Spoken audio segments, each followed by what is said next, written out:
And I must mention this briefly to you that we are very fortunate under the EGROW Foundation. We have been able to do this webinars. We have been able to get the best minds across the world to talk on issues which are contemporary to India and contemporary to the whole world. We were also very fortunate to participate in the G20 deliberations.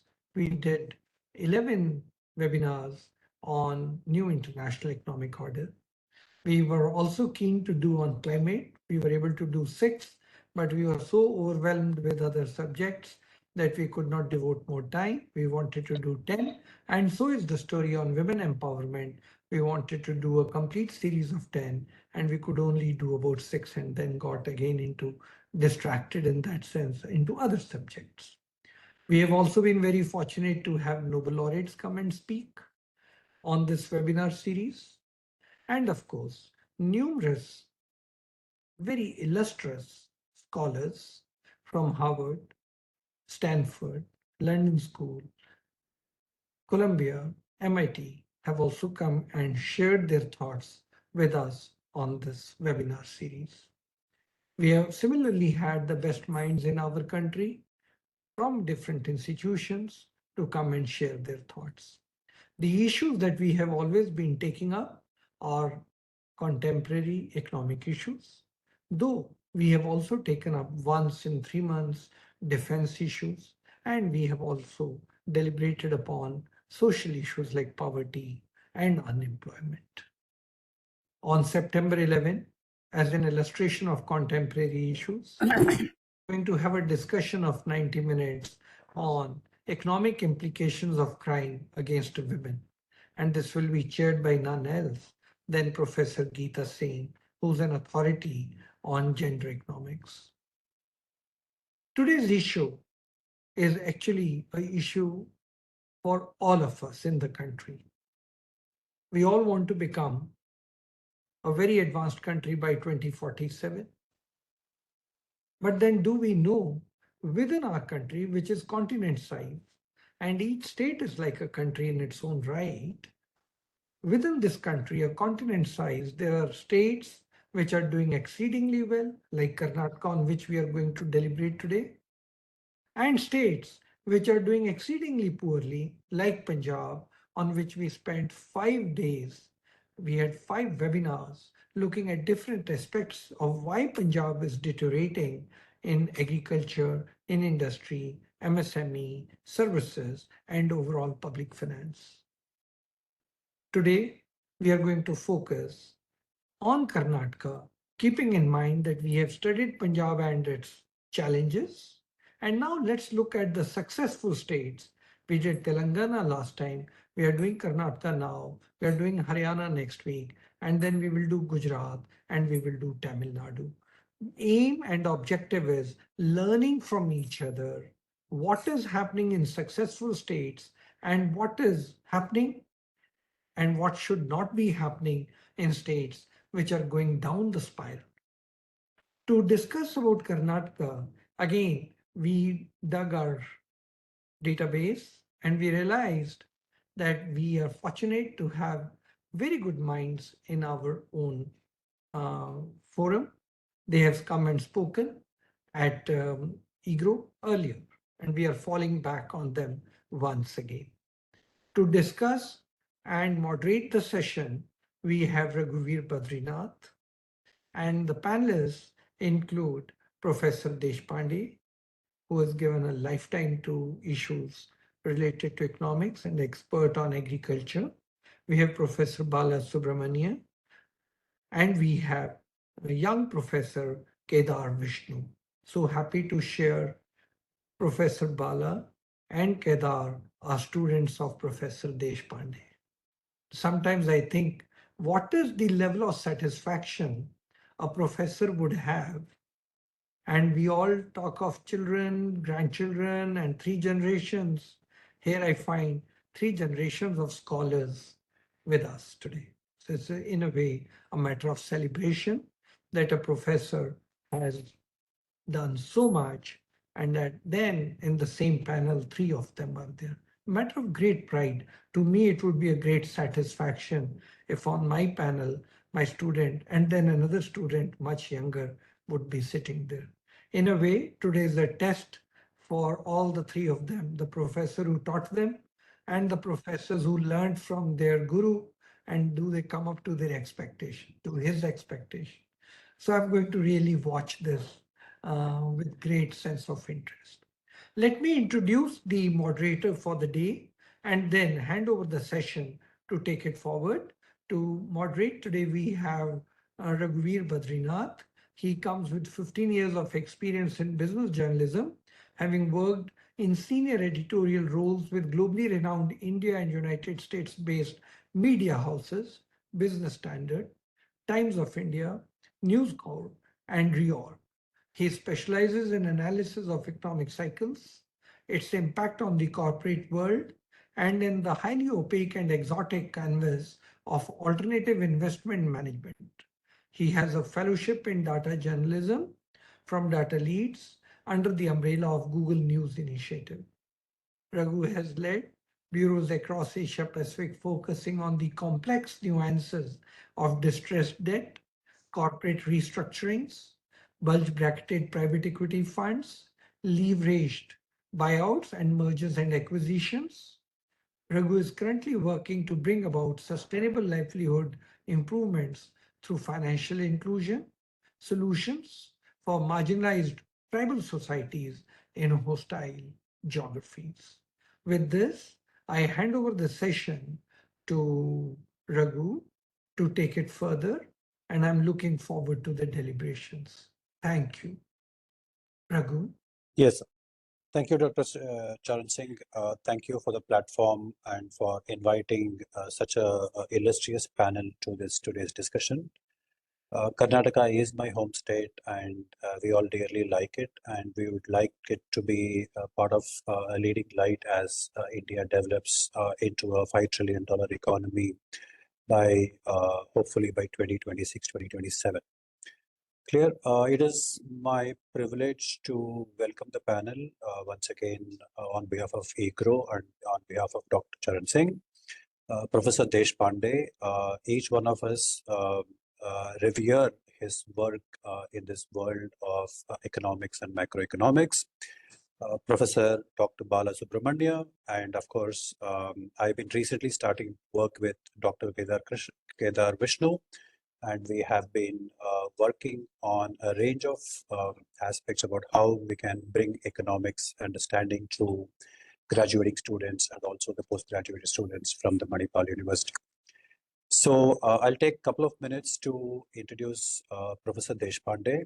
Though all of us know in depth about the illuminating light out here, but I would like to have the privilege of introducing him to the panel as well here. So Dr. Deshpande is the former director of Institute for Social and Economic Change in Bangalore. He was formerly National Fellow, Indian Council of Social Science Research, ICSSR. He was, in fact, the initiator of the proposal and the founding director of Bangalore Dr. B.R. Ambedkar School of Economics, which is growing in stature as we speak now in terms from the field of economics. So Dr. Deshpande has steered a mega study on farmer at the millennium, and he was in fact the architect of Karnataka's agricultural, it's a landmark policy during 2006. And he has chaired many policy bodies in the agriculture sector because that's one of the most important way in which we have to develop our economy. So Dr. Deshpande has participated in deliberations at the Planning Commission from the 9th plan onwards, and he was also on the Research Advisory Committee of the Indian Council of Agriculture Research, Central Silk Board, and also a member of the selection panel under CACP. He has authored around 22 books and more than 125 research papers published across the globe, very important national and international journals, and then besides completing 49 research studies. So as a result of all this, he is a recipient of many awards and gold medal, especially from PNASF Gold Medal for Agriculture Policy, Lifetime Achievement Award for from Aurangabad University, Sir M. Vishwesvaraya Award in Excellence in Education. And then he has also received a Lifetime Achievement Award from Dr. Baba Sahib Ambedkar, Marathwada University. So he was trustee of the Indian Institute of Education, Pune, and president of the Foundation for Research in Health Systems, Bangalore. So on behalf of EGROW, Dr. Deshpande, it's a privilege to welcome you to be part of this panel for this important economy. So next, I would like to introduce Professor Bala Subrahmanya.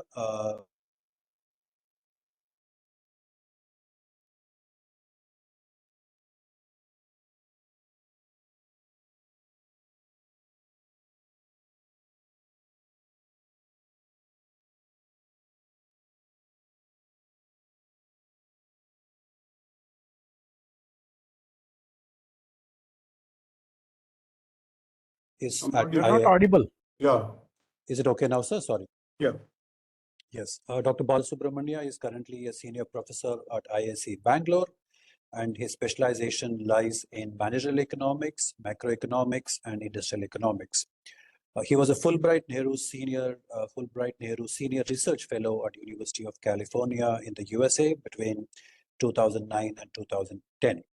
He's also served as a visiting research fellow at the National Graduate Institute of Policy Studies in Tokyo, Japan from 2005 to 2006, and Foundation for Small and Medium Enterprises Development, University of Durham in United Kingdom. He has also acted as a principal coordinator for several research projects in the field of social sciences and supported research in the areas of R&D, technology business incubators in India, internalization of SMEs, technological innovations on the growth of manufacturing SMEs, among others. His research has been highly appreciated and published across economic and policy journals and magazines.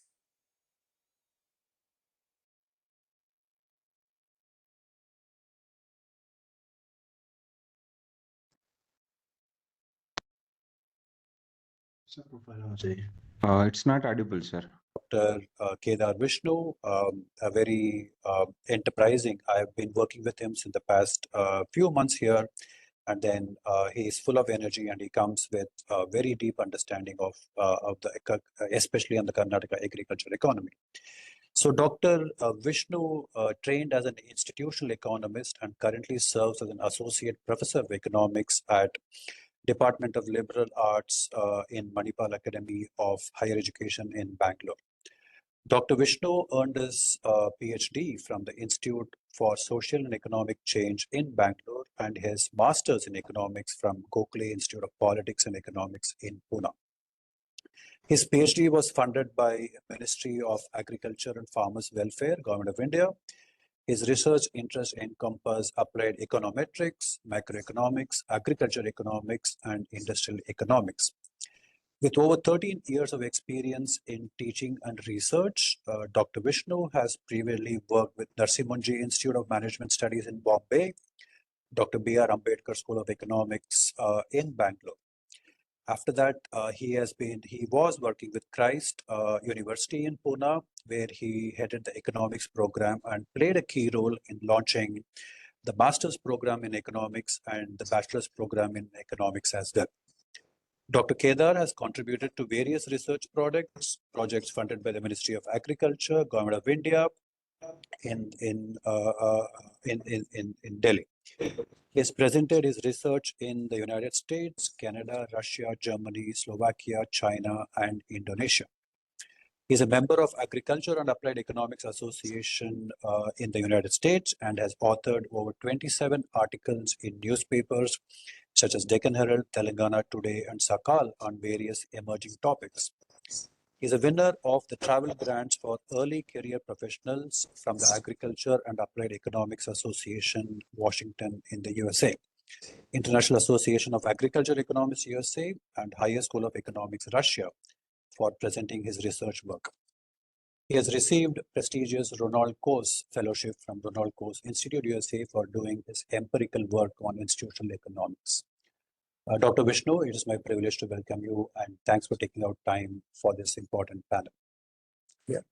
So With this, I would like to start the discussion today.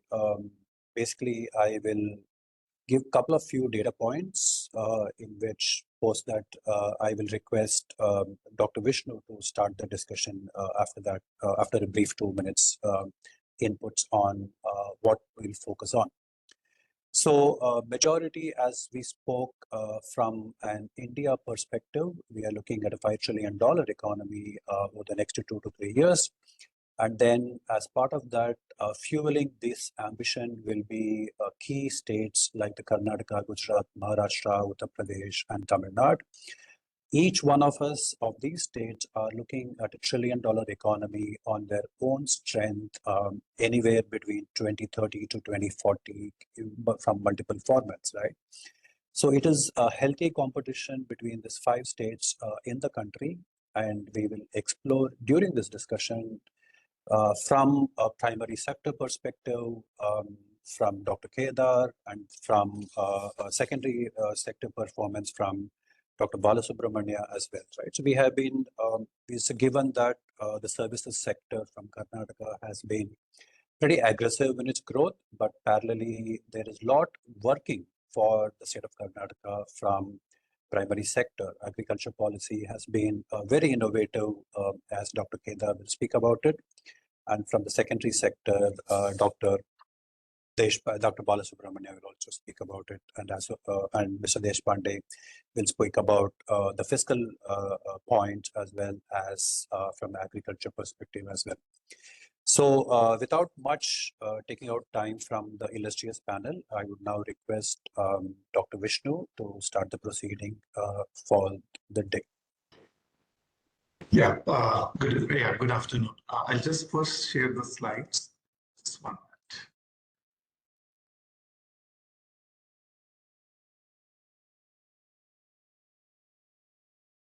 I think, sir, could you give me the rights to share?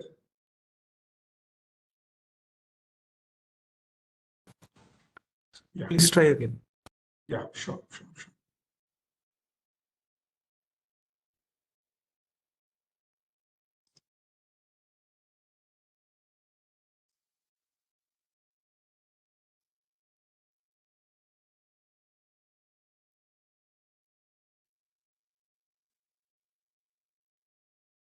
Yeah, just want to know, hope you're able to see my PPT. You're able to see? Yes, we can see you.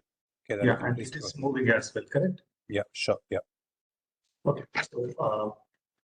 Good evening, Professor Charan Singh, sir, my fellow distinguished panelists, Professor Rajesh Deshpande, sir, Professor M.S. Bala Subrahmanyam, sir, Raghu, sir, Professor Ashok, esteemed researcher and students. It is a pleasure to be here with you today, and I extend my heartfelt thanks to Professor Charan Singh, sir, and EGROW Foundation for organizing this insightful webinar and for inviting me to be part of this discussion with this panelist. It is my always privilege to listen to Professor Rajesh Deshpande, the renowned agriculture economist.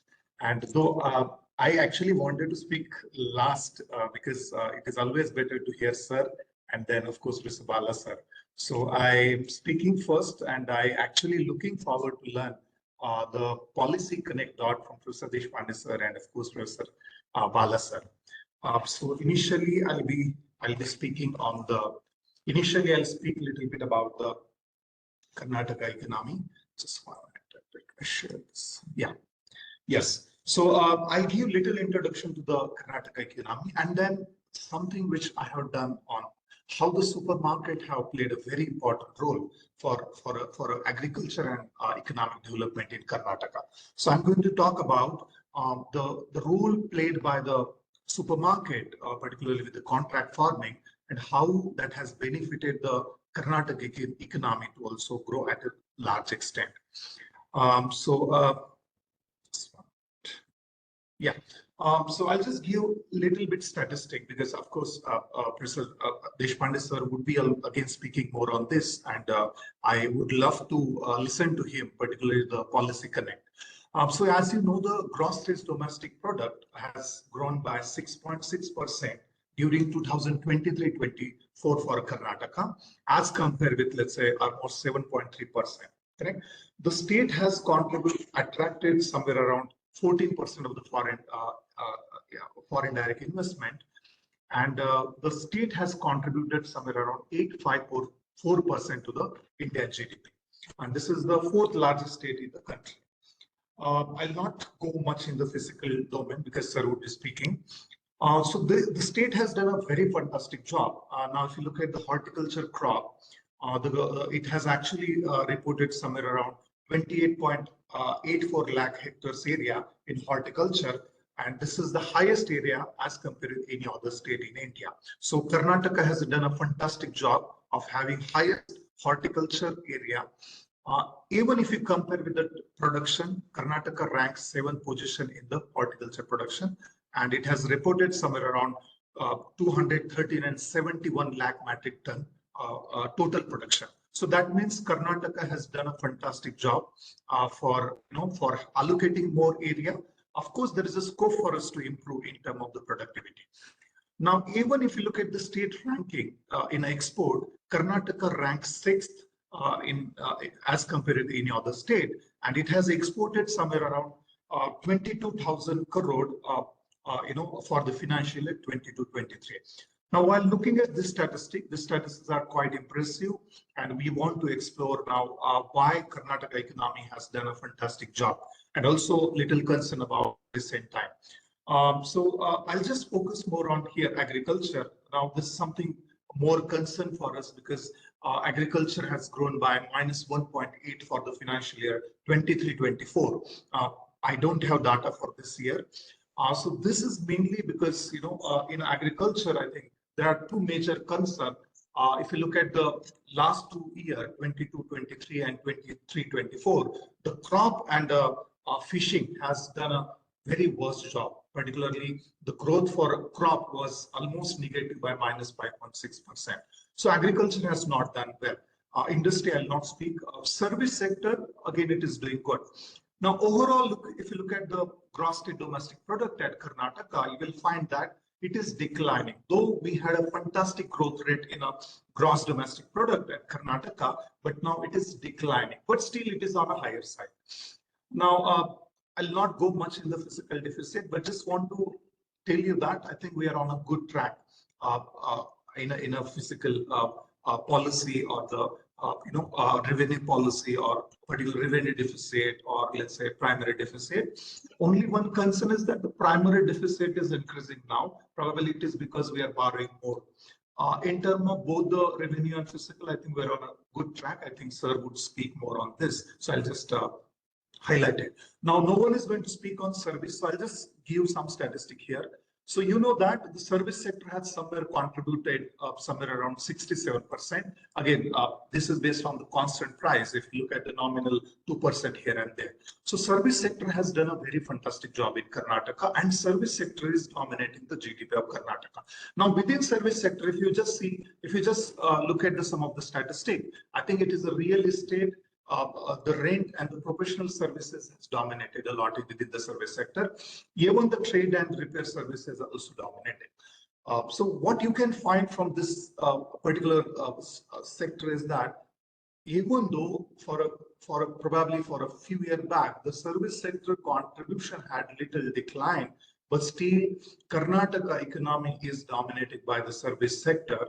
That is something which we need to highlight. So among all the sectors, you will not find much of the decline except for trade and repair and services. So service sector is dominating in the Karnataka.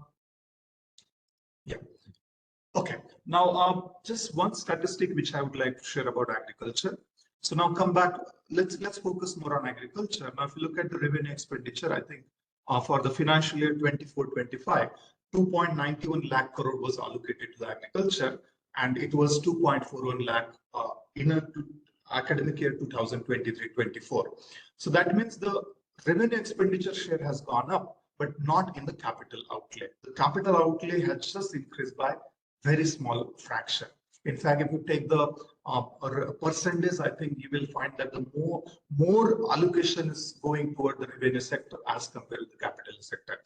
Now, if you compare Karnataka with India, you will find that the capital expenditure for this budget has gone up by somewhere around 23%. But in a Karnataka, it is slowing a little declining trend. So there is a little more concern, but still it is on a higher side.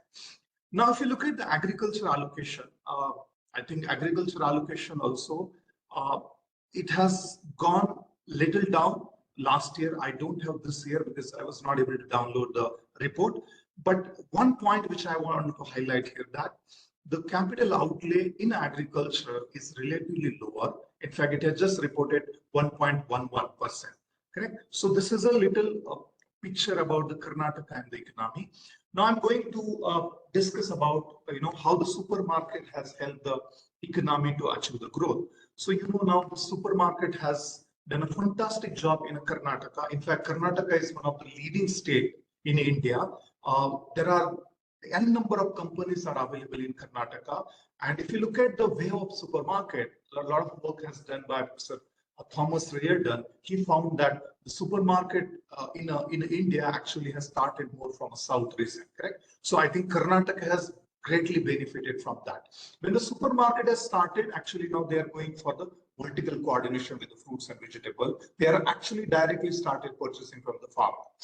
So I would say approximately we have somewhere around 10 to 15% vegetable production might come under the contract farming, and that might be also a little higher for fruits as well, correct? So there are a lot of study which has actually captured the benefit of the supermarket, and one empirical study recently done by Professor Pramod, actually they found that the benefit from the contract farmings are much higher for the south state like Andhra Pradesh and Karnataka as compared to Punjab and Haryana. So their empirical finding found that the benefits from the contract farming is much more higher. So now here is a scope, and we are actually going much more in the primary circuit. So I'll give you a little introduction. A lot of debate was going on between the three-form law. The India actually have withdrawn the three-form law in 21, and a lot of debate is going on. So let me highlight that the Karnataka economy actually have adopted the APMC Act in 2003, and that onward, actually the government were able to create a lot of alternative mechanism for the farmer. So the farmer have greatly benefited from those supermarket, which actually started probably from 2007 or 2003. I'm not sure about the exact year, but then we have Karnataka has already implemented that and tried to bring the provision for the direct market, private market, farmer consumer market, and for the contract farming. So we have created a lot of scope for the farmer to get access to the market and not just go to the APMCs. So here, my empirical work, which I'm going to speak, you will be able to understand how the supermarket have benefited the mini farmers in Karnataka, and how India can take this as a model state for expanding the contract farming or supermarket in other countries. My work will also talk about what was missing in the Farmer Producer Trade and Commerce Act, and what was also missing in the Farmer Agreement on Price Insurance and Farm Services. So my work would also help us to understand what was missing and how actually that would have impacted the farmer to reduce the net income. So what I'm going to do now, I'm going to measure the extent, what extent the supermarket have helped the farmer for increasing their profit. And later, I want to also look at how the how to quantify the opportunities behavior and asymmetric information while dealing with the supermarket. Farmer have incurred a lot of opportunities behavior, and they face a lot of asymmetric information. Though in a classical economy, we assume that information is there is no transaction cost, each product is homogeneous, but in a reality, it won't work. So we actually try to quantify that opportunities behavior and asymmetric here. So we did the primary survey from Karnataka. We actually had we did this chili survey in the Kolar district, and these are the selected villages which we did the primary survey. Now, if you look at in Karnataka, particularly Bangalore, you will find a lot of supermarkets. So I just thought of including this picture so that you will get to know. So there are so many supermarkets are operating. Even some of them have started online, right? Online delivery. So we are now trying to understand how they are procuring from the farmer and what role they have played for bringing Karnataka economy or the agriculture more profitable in a Karnataka. So now we have identified all the supermarket into two different type of contract. One contract, supermarket having a marketing contract. Another is a supermarket having production contract. So output contract is nothing but they just give technical support to the farmer. They offer relatively higher price to the farmer as compared with the production contract. Production contract is nothing but it is both input contract and output contract. In an input contract, all inputs are given and price is also already fixed before 3 months so that the farmer will not have some kind of risk of the price fluctuation. So this is all about this thing. So now we interviewed this 100 farmer from the production contract, 100 farmer for the marketing contract, and 100 farmer as an independent group so that we can compare their profit with the production contract as well as marketing contract. Just to highlight here, the extent of support is very low at a production contract. The extent of support is very high at the marketing contract. Inputs, all inputs are given. Prices is also fixed. Now let's go. Now, as I mentioned, one of the drawback of this particular law was, of course, many farmers were protesting. Mainly, they thought they might behave opportunistically. So we try to quantify that even if there is a contract between farmer and supermarket, if they behave opportunistically, how their profit might goes down. So here we actually use some kind of institutional framework. We develop the proxy variables to quantify the information cost, bargaining cost, and the monitoring cost. I'll not go much inside. Okay, so let us talk about whether they are really helping the farmers or not. So this is the basic descriptive statistic which I want to highlight. So look at the profit of an independent farmer for chili crop. So they have reported 82,000 rupees profit. Now, if you compare that profit with the production contract, which is somewhere around, you see here, total profit is 57,000. For independent farmer, it was quite lower. As compared with marketing contract, the profit is very higher for a production contract. One thing which we just need to capture from here is that the production contract or marketing contract has play a significant role for increasing the farmer income. Now, let us say there is a possibility of having some selection bias because generally we can't compare between production contract with the independent farmer. So we actually use the propensity score matching to just overcome the selection bias. So now let's rely on the result. I'll try to interpret. Now, when we quantify the asymmetric information and opportunities behavior, the transaction cost remains somewhere around 13,000 per acre. But if we don't include the transaction cost, still farmers are making profit. How big is that profit? 53,000 per acre. That is a profit. And independent farmers have reported 20,000 profit. If we include the transaction cost, the profit has gone down by 40,000. So that means even though if you include the transaction cost, the supermarket have greatly benefited the farmer.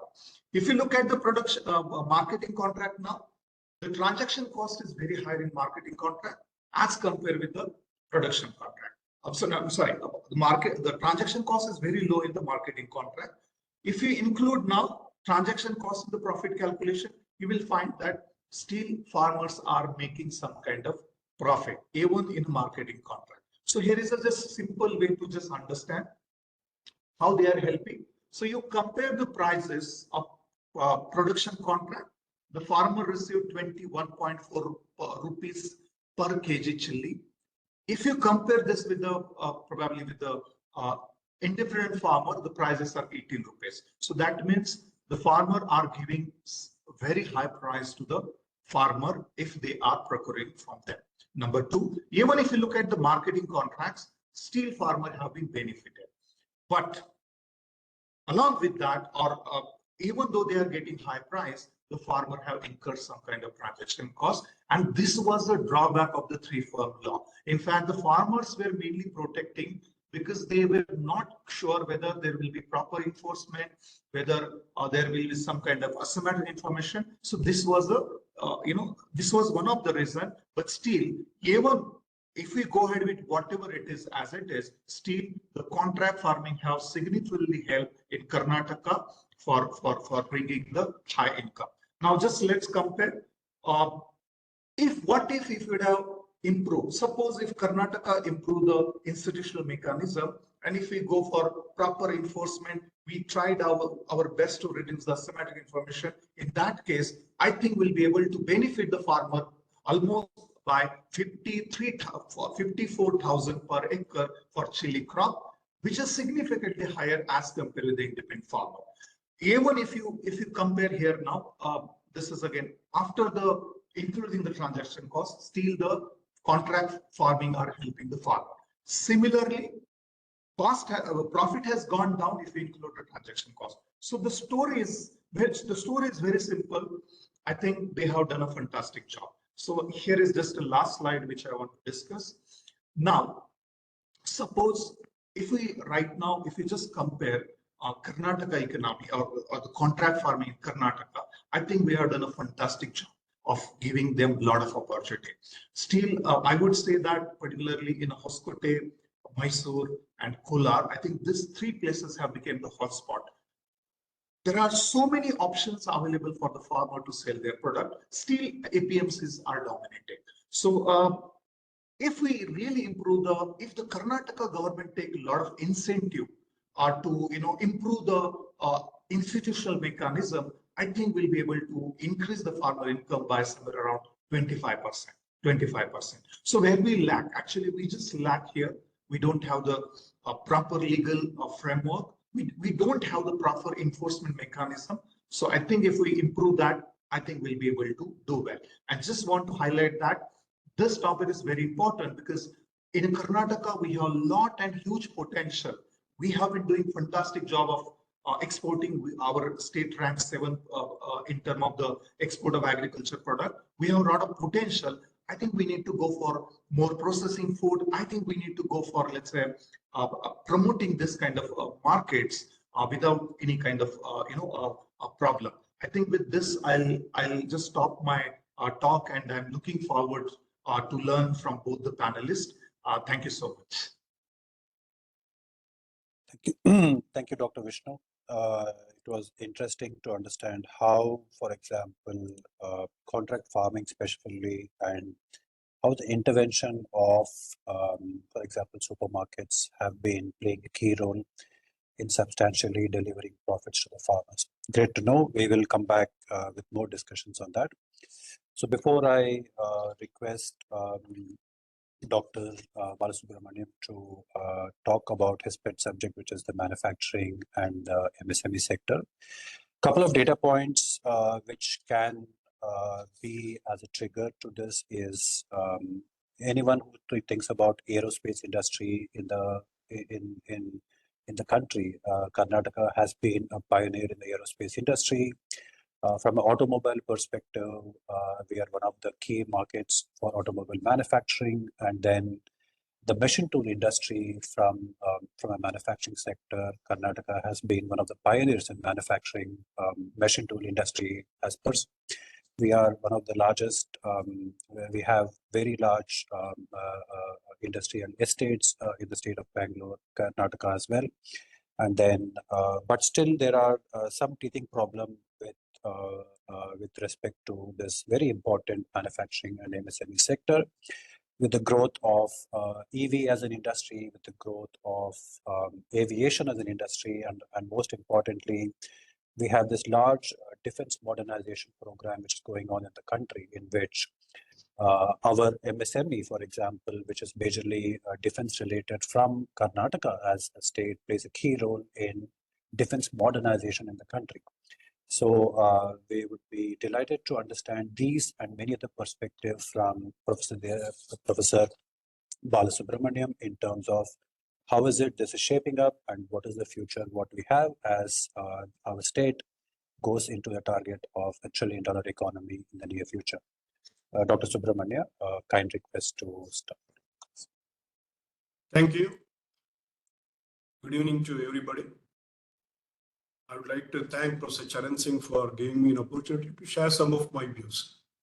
Now, I would like to share my PPT with you so that I'll be able to converse with you rather comfortably.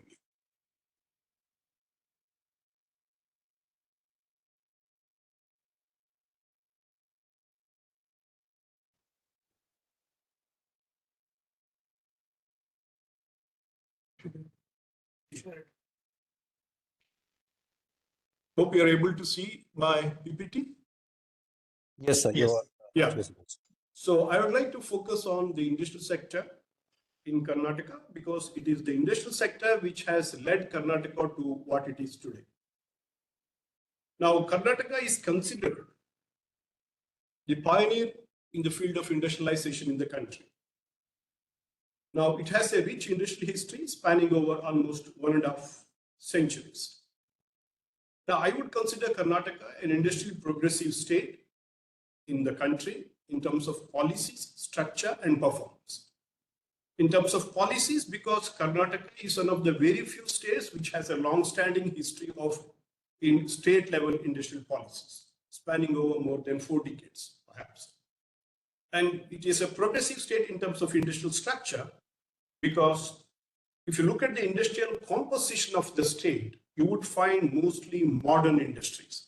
You name one modern industry which is maybe present in the international context or in the emerging economy context, you would find its presence in Bangalore. Primarily, it would comprise IT, BT, aerospace, defense kind of industries. And it is dynamic, progressive in terms of performance as well, because Karnataka's industrial growth is considered robust, and it is the major investment magnet. It attracts a lot of investments, domestic as well as foreign, and it has a good track record in terms of innovations as well, technological innovations as well. Now, if you look back, it was the establishment of KGF, Kolar Goldfields, by an English mining company in 1880 that actually heralded the industrial development history, or rather industrial development scenario in the state. And KGF is not very far from the city. It's about 1.5 hours from Bangalore.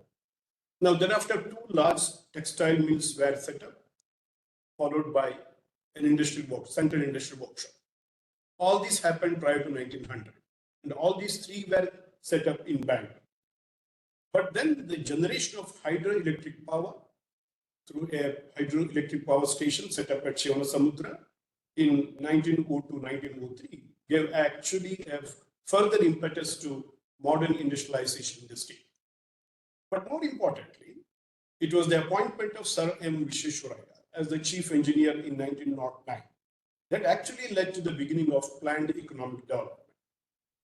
In fact, Professor M. Vishnu was the one who exhorted our nation to industrialize or perish through the publication of one of his well-known works called Planned Economy for India. It was published in 1936. Now, he dominated the industrial scene of the state for more than 5 decades. After India's independence, for strategic reasons, the central government chose Bangalore as the location for some of the leading public sector undertakings. Majority of them came just after India's independence. BEL, BHEL, BEML, HMT, ITI, HAL, etc.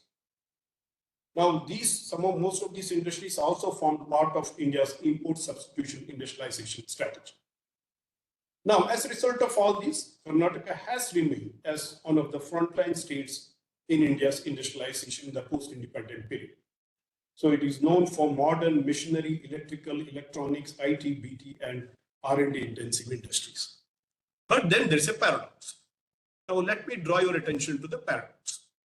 Now, if you look at the industrial contribution to the state domestic product and occupational structure of the labor force of the state, now it is not as impressive, or does not compare favorably with that of the national average.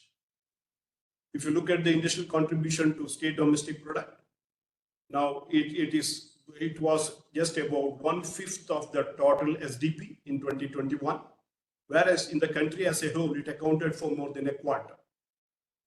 Even agricultural contribution declined substantially, much more than what had happened at the national level. And as already Kedar has brought out, it is the services sector which actually dominates the GDPs or state domestic product of the state. Now, coming to the occupational structure of the labor force, again, Karnataka falls behind the national average. Industrial sector accounted for just 1/5 of the total employment in the latest available year, whereas in India, it accounted for almost a quarter of the total employment. So this is the paradox, that despite it's an industrial progressive state, industrial contribution to state domestic product and occupational structure of the labor force is not comparable favorably to the national average. But despite this paradox, Karnataka has remained as one of the 5 most industrialized states in our country. Now, the 5 most industrial states here, I have named them. I have given statistics for 6 consecutive decades.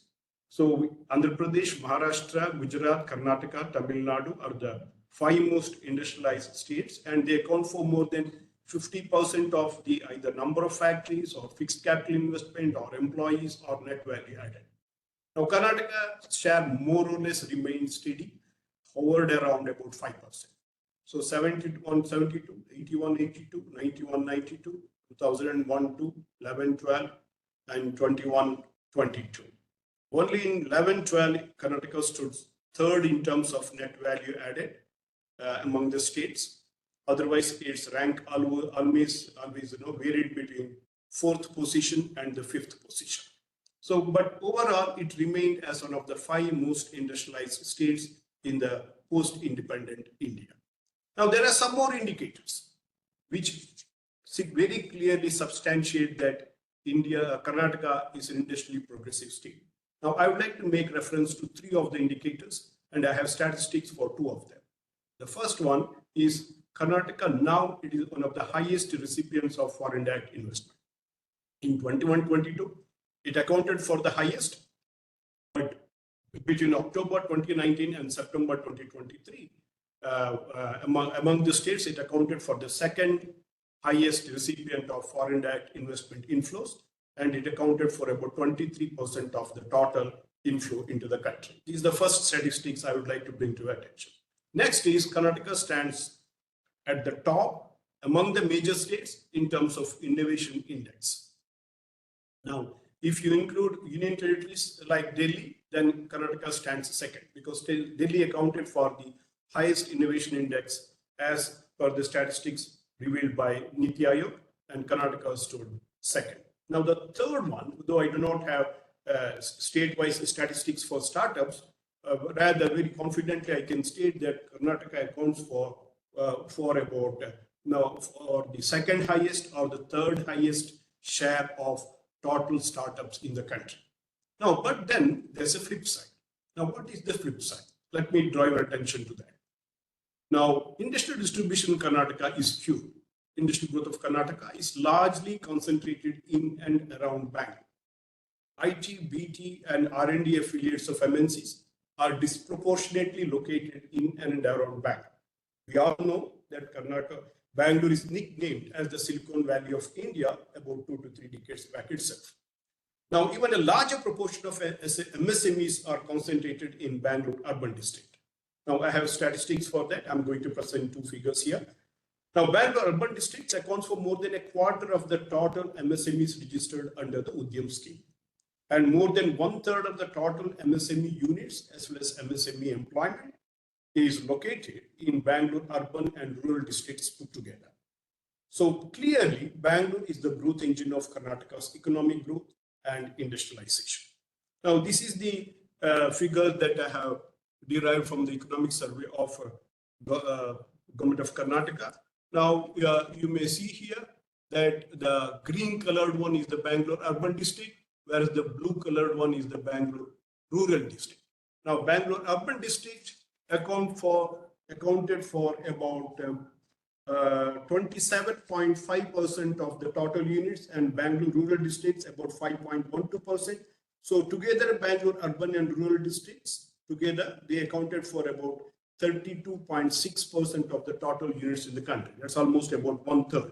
Now, in terms of employment, Bangalore urban district alone accounted for more than 28% of the total MSME employment, whereas Bangalore urban and rural districts together accounted for more than 34% of the total MSME employment. Now, having said that, let me focus more on the uniqueness of Bangalore. Now, these are the factors which we need to look at seriously. Bangalore in the last quarter century has got multiple recognitions. The first one, as we all know, it was recognized as one of the 46 global hubs of technological innovation. That was in the UNDP annual report published in 2001. Now, it was also identified as one of the 8 largest technology innovation clusters globally by the MIT Technology Review. Now, Bangalore is home to the largest number of technology talent in the country, and it attracts maximum number of new technology workers globally, as reported by Forbes International. Now, coming to the MNCs, Bangalore accounted for 48% of the total MNC R&D workforce and more than 40% of the total MNC R&D centers in the country. So it leads the country, not just the state. Now, it's also recognized as one of the prominent tech startup hubs globally. Multiple international agencies have repeatedly identified Bangalore as the global startup hub having a good number of tech startups. Not just the tech startups, even its ecosystem has got recognition globally. Now, Bangalore is also home to the largest number of high growth companies in India, and it ranks 4th overall among the Asian cities. Now, that is what another business magazine that has brought out recently. Now, Bangalore has a quarter of India's digital talent, much more than any other city in India. Now, that is reported in another media publication. Now, accounts for the high, and it also accounts for the highest number of unicorns, 43 out of the total 114 unicorns in the startup landscape of our country. Now, the issue is, how come Bangalore has achieved so much recognition, so much laurels in the last quarter century? Now, it did not happen overnight or in a matter of a decade or in a matter of 2 decades. In fact, it took almost 6 decades for Bangalore to emerge as the globally reputed industrial innovation center. Now, I would like to identify 3 different phases in the evolution of Bangalore industrial ecosystem. I would like to spend a couple of minutes here to draw your attention to the important points that we need to keep in mind. Now, the first phase, which actually marked Bangalore's evolution as the modern industrial cluster. Now, it emerged as a modern industrial cluster primarily because of the public policies of the government of India. As I have already mentioned, major public sector undertakings were located in Bangalore for strategic reasons. Similar public sector undertakings were also located in Hyderabad, again for strategic reasons. Many of you would know. And complemented by that, we also had a number of industrial estates under the industrial estates program of the country to promote modern small-scale industries. 2 industrial estates are worth mentioning here. One is Peenya Industrial Estate, which is considered the largest industrial estate in South and Southeast Asia, comprising more than 4,000 MSMEs. And Electronic City is another industrial estate which comprises modern electronic MSMEs. Now, these 2 combined with public R&D institutions, if you look at the DST database of R&D institutions of the country, Bangalore has a significant concentration of public R&D institutions, including DRDO institutions.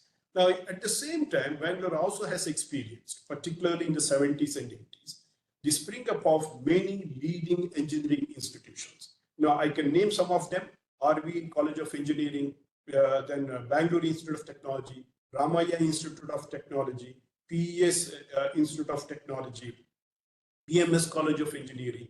Now, all these actually enabled the generation of tech talent, much required for industrial growth. Now, when all these started happening, immigration of talent also happened. But I would also like to make reference to the role of weather. Bangalore is known for its salubrious climate.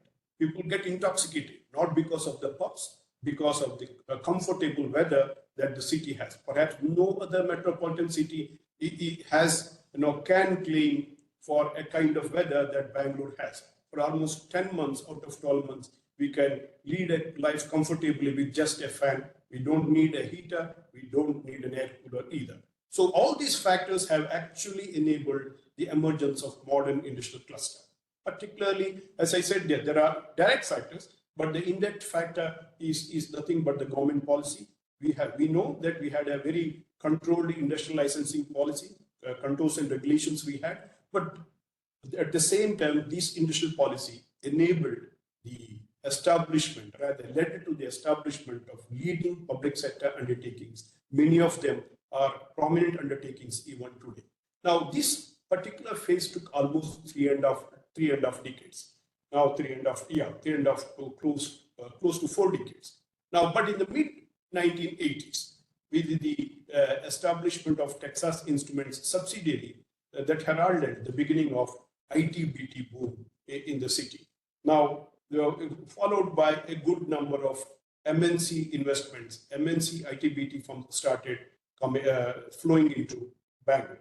Now, it also strongly supported by the availability of tech talent, because education research institutions, they started supplying talent, and government policy for industry and infrastructure that also played role. Of course, it played role in the creation of the modern industrial cluster, that is engineering and electronics industries area, and public R&D institutions are there. They all lent the much needed workforce as well, and weather, of course, played a role. Now, the indirect factors, liberalization of public policies of the national government.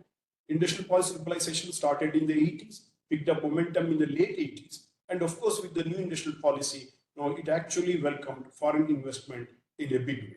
Now, the modern industrial cluster is supplemented by IT and BT industrial cluster by the late 1990s. But from the late 1990s onwards, now we started experiencing the emergence of the third cluster, that is the R&D centers cluster.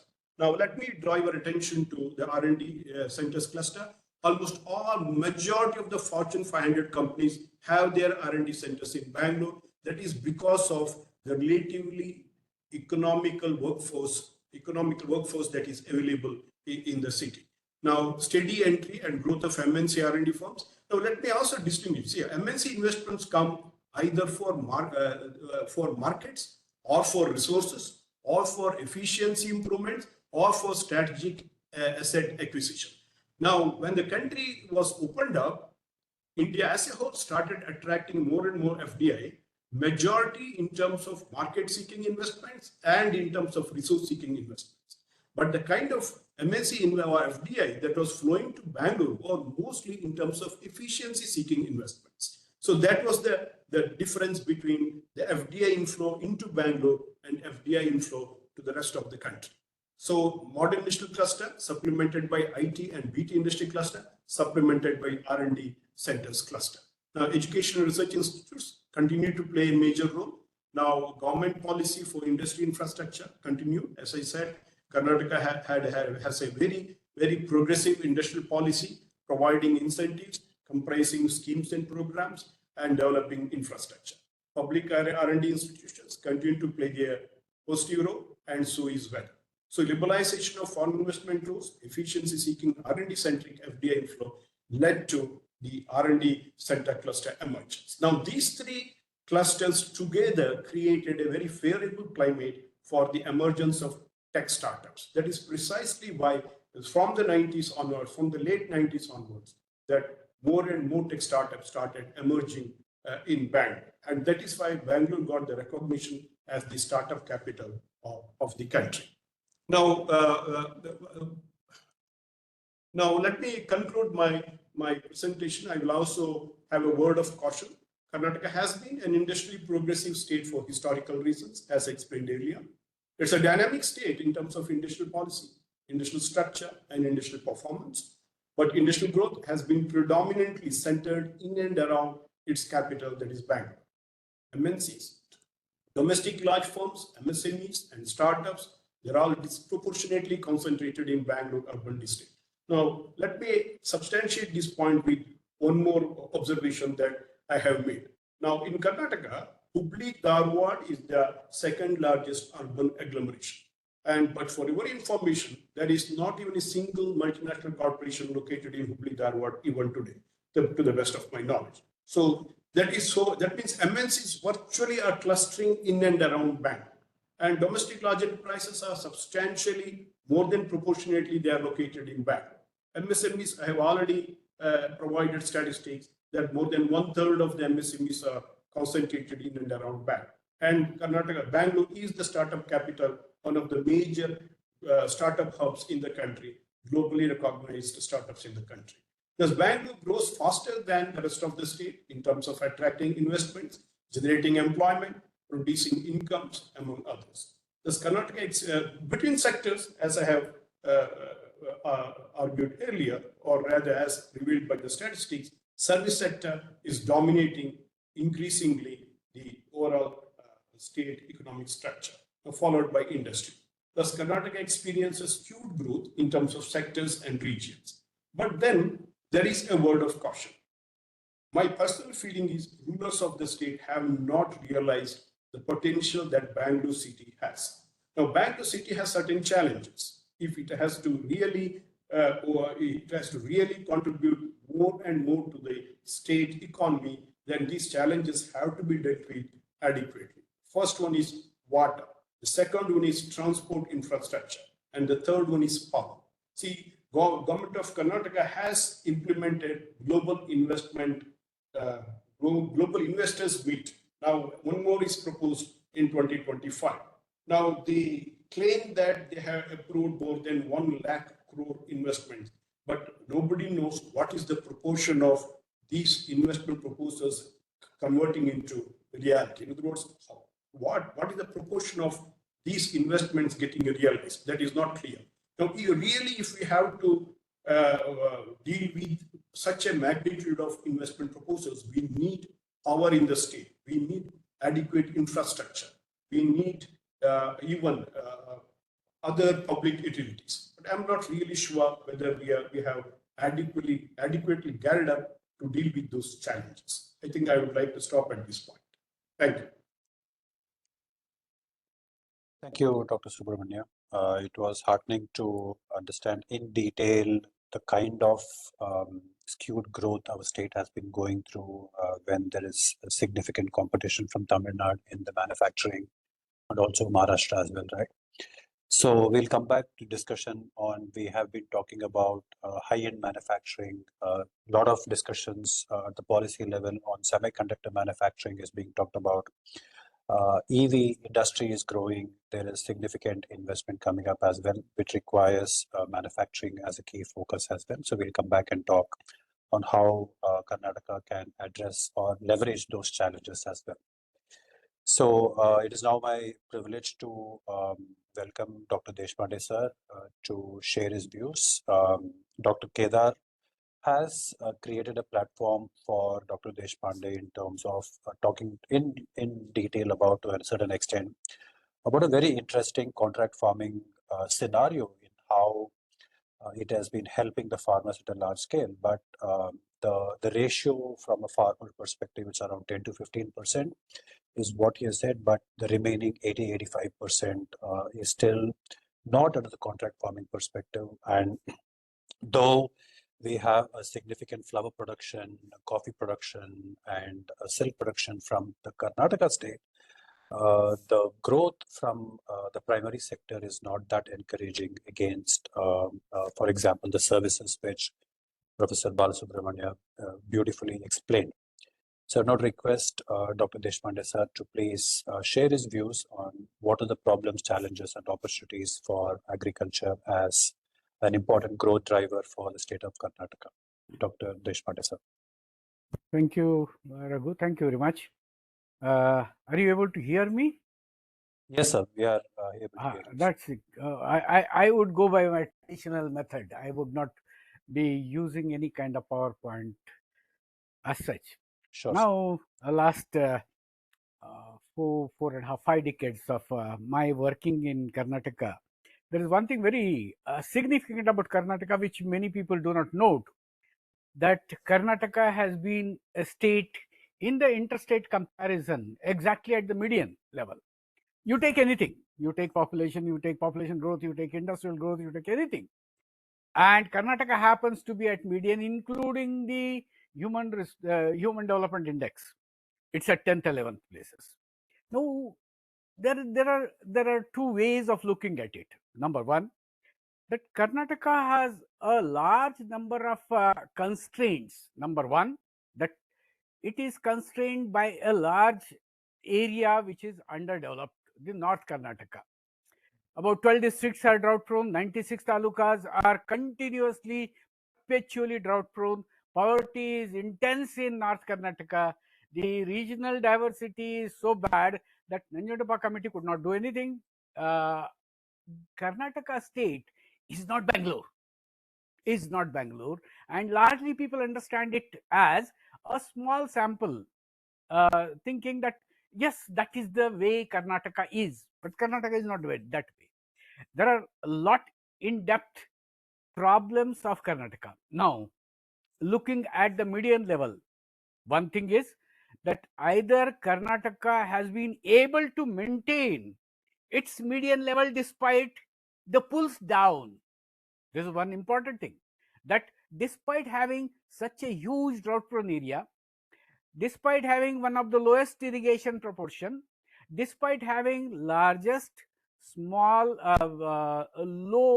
productivity crops, despite having largest dry zone, despite having largest poverty, Karnataka state has been able to keep its place at the median level. But then the other way looking at it is also important. Despite being the largest state, the state which attracted largest FDI, despite being a very good industrial state, despite being a good export state, including agriculture, despite having the best facilities in agriculture. This is the state which is next to Uttar Pradesh, has more number of agricultural cities than anywhere else, and the number of agriculture scientists in Karnataka is second highest after ICR. Now, despite all these, the growth in agriculture has not been very significant, and despite all these, the state could not travel beyond 11th place. It cannot go up. Reasons are very simple, that we have been focusing on the non-growth sector all through. We have been focusing on non-growth regions all through. We have not been, in fact, yesterday when Subrahmanya had argued with the Finance Commission, he has said that we contribute maximum, so we should get maximum. Exactly the same logic state government applies in allocating resources across the regions in the state. The region, that is Bangalore region, which pays highest, is given highest investment. As a result, the growth in certain region is very high, growth in other regions is very low. One doesn't have to look very in depth of it. Gulbarga happens to be the highest poverty region in the state and also across the country, one of the highest. Then Bidar, take it Bijapur, and then if you calculate the average per capita agricultural income generated in the state, these are the regions which have lowest agricultural income generated. Now, it's not just accidentally Karnataka happens to be one of the hot spots of farmer suicides. My work in farmer suicide is well known. Now, when we looked into it, 82% of our farmers are small and marginal farmers. Where is scope for them to get into the contract farming? There are one or two states, there are a few spots where some contract farmers, and who are these? These are the farmers who do not grow food crops, they grow horticultural crops. And remember, Karnataka is one of the food basket of this country. In fact, if Karnataka doesn't perform in the food basket, the country will have its problem in importing food. There are only a few states now, because commercialization has been taking place across the country in every state. Now coming to the major problems, that in Karnataka we have 82, 83, we had 66% of the workforce in agriculture. It has gone down to 45%. Wonderful. It's excellent thing that what we talk about Levisian model, that redundant agricultural labor or the extra manpower should be shifted to better service sector or the other sectors. But then it is not so. In Karnataka, large number of farmers, especially the marginal and small farmers, are shifting towards the cities in the construction industry. And therefore, what happened is large area in the northern Karnataka, especially some of the hotspot districts like Raichur, have become farmerless. And number of farmers who have quit farming in Karnataka itself is quite huge. You can compare 91 agriculture census and 2011 agriculture census. You will see that number of holdings have increased, but number of cultivators from the population census have declined, which means that large number of white collared farmers have, those who have enough land or those who have enough resources, have purchased land across the state. The second thing is that the GSDP from agriculture, which used to be generated at 43.5%, has gone down to 20.87%. So people look at it in different manner. In fact, totally erroneously. And this is something which is a statement made by most of the quick researchers. The share is going down not because manufacturing share is increasing, not because we are having high growth sectors in calling for the workforce. No, it's largely because of the services sector that relatively agriculture sector contribution is coming down. Second thing, the agriculture sector contribution is coming down because, number one, the growth rate in the input prices, in the aggregate input price index, is increasing at a faster growth as against the product prices growth rates. Now, the hiatus between the input price growth and the product price growth clearly indicates the poverty stricken or growth of poor or the declining income of the agriculturist in the state. And this decline is quite constant and large in the some of the northern Karnataka. As you know, Karnataka, except Himalayan atmosphere, Karnataka has all climates except Himalayan. It has 10 agroclimatic zones, 5 the Karavali region, the transition zone, the northern Maidan, southern Maidan, and the middle Maidan. These are the rain-fed areas. 68% of the state is totally rain-fed. And in this 68%, if we think of contract farming or if you think of commercialization, is something which is difficult to be achieved. What is easier to be achieved is in the commercial farming. Yes, you can get into contract farming, but then the contract farming may lose land from the farmers who get behind this lure of higher income due to contractors. There is another thing that we often speak, that's also a wrong conception, that from the budget, this is allocated to agriculture. You see, allocation to agriculture, 80% of it is in order to maintain the agriculture department. When I was doing 2006 agriculture policy, 1 or 2 farmer leaders have said that even if you just withdraw agriculture department from interfering with the farmer, we will be very well happy. The reason being that the kind of recommendations that come are largely business oriented, where the cost is increasing and the market returns are not increasing at the same rate. Therefore, over time, farmers are becoming poorer and poorer. It's not just accidental. It is almost deliberate. The point I was making was that whatever comes from the budgetary resources to agriculture is not exactly to the farmer.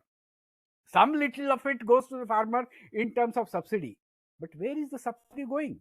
Subsidy largely goes to the producers of that service or that product. For example, the fertilizer subsidy is largely in order to maintain the fertilizer prices lower, and the subsidy is given to the industries in order to maintain the prices lower.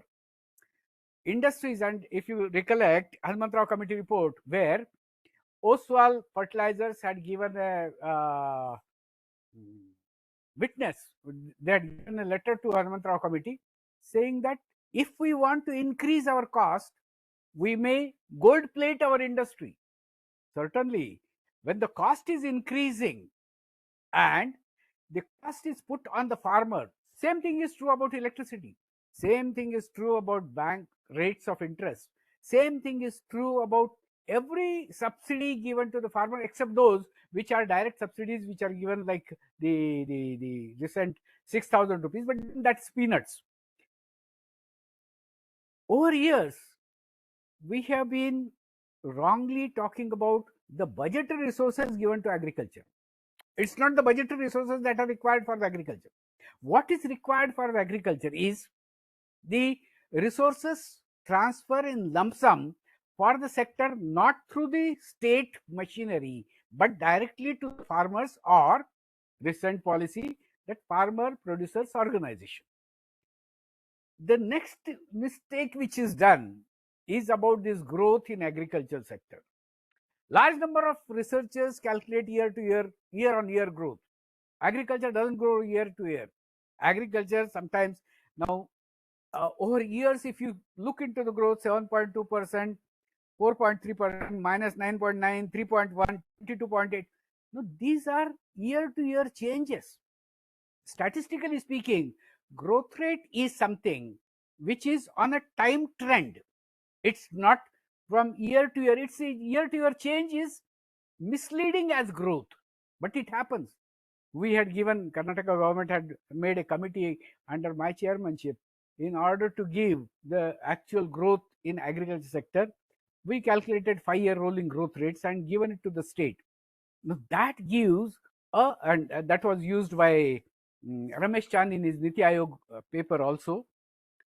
That kind of growth actually signifies how the agriculture is going. To come to the last few points, the first 5 points I will make. The first one is that input prices have been increasing at a very high rate of growth as compared to product prices. As a result, the agriculturists who depend on the market are becoming poorer over time. This I have in 2002 EPW paper, I had demonstrated it, that over time the consumer price index is growing at a rate of 9%, and the agriculture income in real terms is growing at 1.8%, certainly at about 5 to 7% per annum. Farmer is becoming poorer, and this is in 2002, exactly the year when farmer suicide became at the peak. Income is the major thing that is there. Second thing, as technology is concerned, all our technologies are supply forced, in the sense that in all agriculture universities with which I had long experience, the project comes from ICAR. The project is designed in a air conditioned room and it is put to the farmer. The acceptance of the varieties till today, about a few thousand, say 5,000-6,000 varieties have been released, of which about 1,200 are rice varieties, paddy varieties, of which only 5 to 6 are on the farmer field. I have no problem. Good that 5 to 6 varieties at least have gone to farmer. But then the remaining varieties, there has been a large investment which has gone in the scientist, laboratory, the demonstration plots, and the inputs that are purchased by the scientists and agriculture universities. Now, this is the money which has gone down the drain, and such money is given from the budgetary resources. Then coming to the market, Kedar has said that Karnataka has accepted the APMC Act. No. It was only the cabinet approved it, but it is on the ground, it is not there. There are quite a few things which we have looked into recently. I go back to somewhere in 1967 when the APMC Act was passed. The first thing was to eliminate the first preamble of the APMC Act is to eliminate the middlemen in the marketing yard. Unfortunately, the APMC Act licensed the middlemen, and the middlemen in turn, and this is there in our field everywhere, that including the garbage pickers in Bangalore, they sublet their job to somebody else. The person who is doing the job is not the fellow who is earning as a garbage picker, but then somebody else is earning that money and giving half the money to the person who actually does the work. Exactly like that. In the market, the middleman is one who is licensed. There are only about 10-15 in each market yard. But then when you go to the market yard and find out Sira firing case, where about 15 farmers were killed by the police firing, the number of touts who were going around the market were about 25-30, whereas only 7 people were licensed. Now these people take that license in hand and start quoting for it. There is also one interesting statistical rule in the market, that larger the heap of, say, jowar, ragi, bajra, anything, larger the heap or groundnut, lowers the price. Smaller the heap, higher the price. And then the smaller heaps are more. Therefore, the modal price which is declared by the APMC is quite high, whereas the farmer gets lower price because larger output is sold at lower price. Now this is something which is operating. Same thing is true about onion too. We did a project for a competition commission on onion. It's very interesting in onion. There are body languages in the onion market where they just indicate where the rate has to be fixed. If the tout touches his ear, which means the rate shall not increase 450 rupees, or half the ear, then 350. Then to the neck, if he scratches his neck, then it is 300. And this is something which happens. We worked out the coefficient of concordance in the market, and we found that it is 0.99 across the touts, the chits. The third thing, and therefore the agriculture laws which were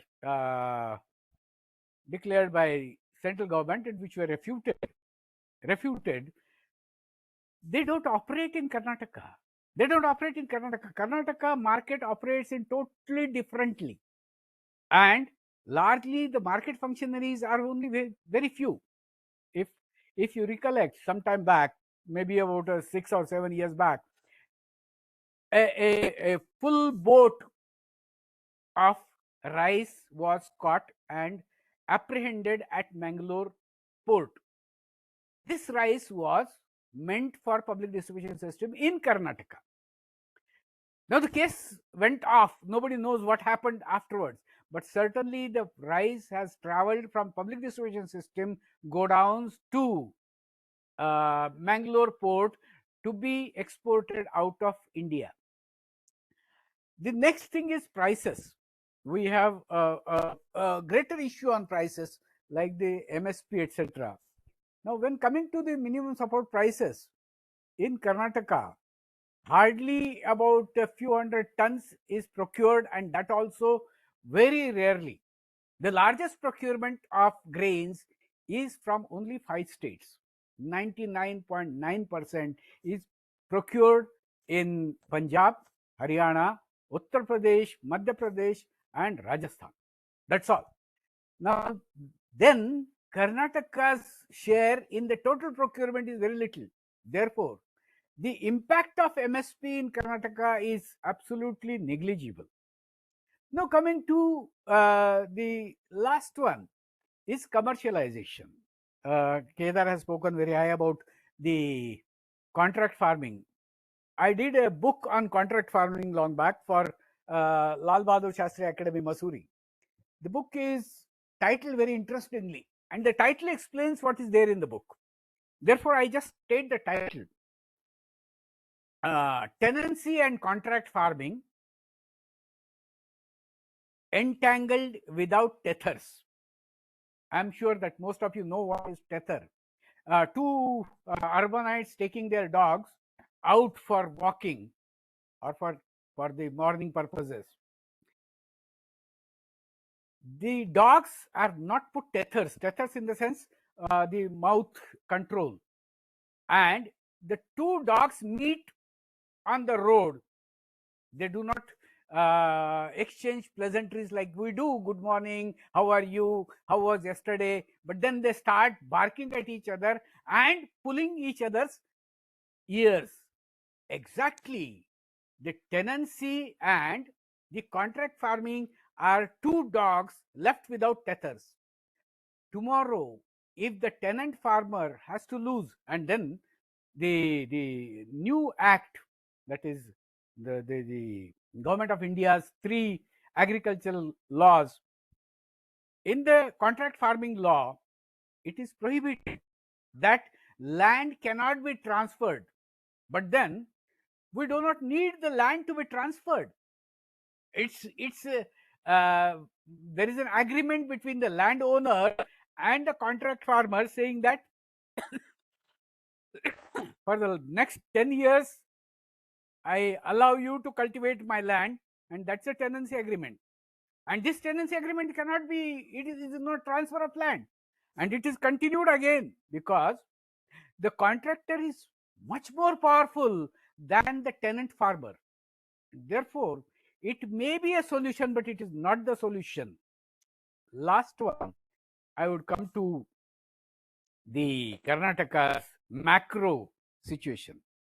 As I told you earlier, that Karnataka, I have little belief, Raghu, that Karnataka's contribution to the 5 trillion will be in the first 5 or 6 or 7. It will be 10th, 11th only.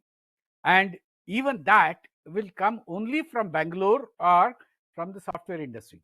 Unfortunately, as a externality of it, the rest of Karnataka will suffer under the same unfortunate circumstances in which it is presently there.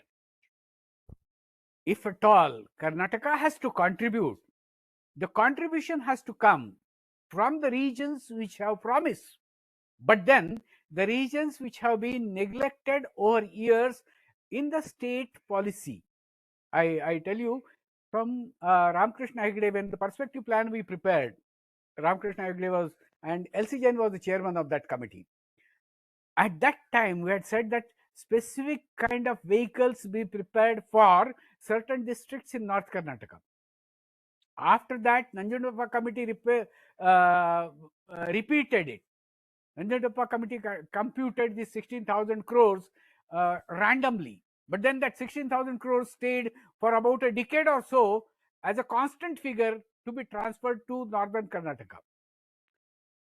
That shows that there is hardly any kind of sincerity in developing the backward Karnataka to bring it to the level of the South Karnataka.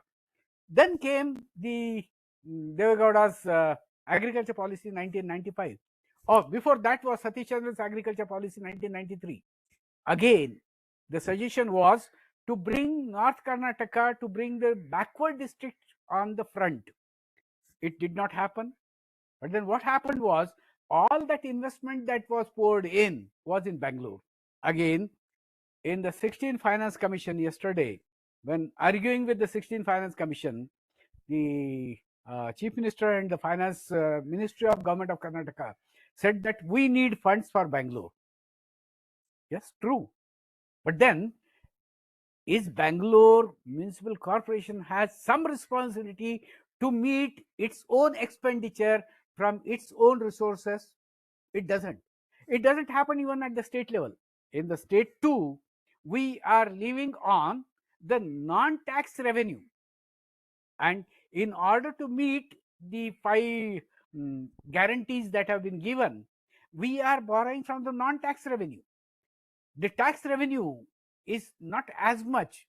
And again, erroneously, we often calculate the deficit, revenue deficit, fiscal deficit, or the primary deficit as percent to GDP.